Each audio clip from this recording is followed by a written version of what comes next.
जनतेच्या न्याय हक्कासाठी प्रजासत्ताक न्यूज सदैव आपल्यासोबत।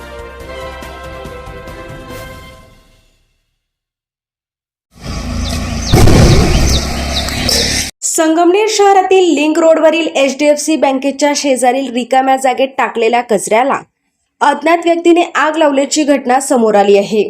या पेटलेल्या कचऱ्यातून 2 ते 3 वेळा मोठे आवाज होऊन छोटे स्फोट झाल्याने परिसरात भीतीचे वातावरण निर्माण झाले। सकाळच्या वेळी ये-जा करणारे पादचारी व स्थानिक नागरिकांनी ही घटना पाहिली। अचानक झालेले आवाज आणि उडणाऱ्या वस्तूंमुळे काही काळ नागरिकांमध्ये घबराट पसरली।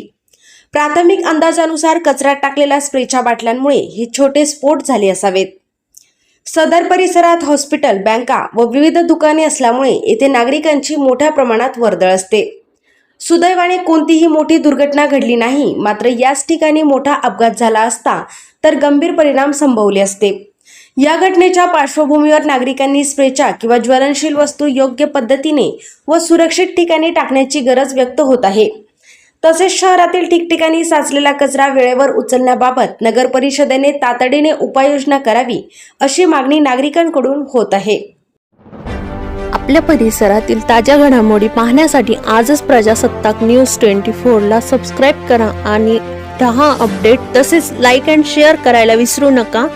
प्रजासत्ताक न्यूज सदैव आपल्या सोबत।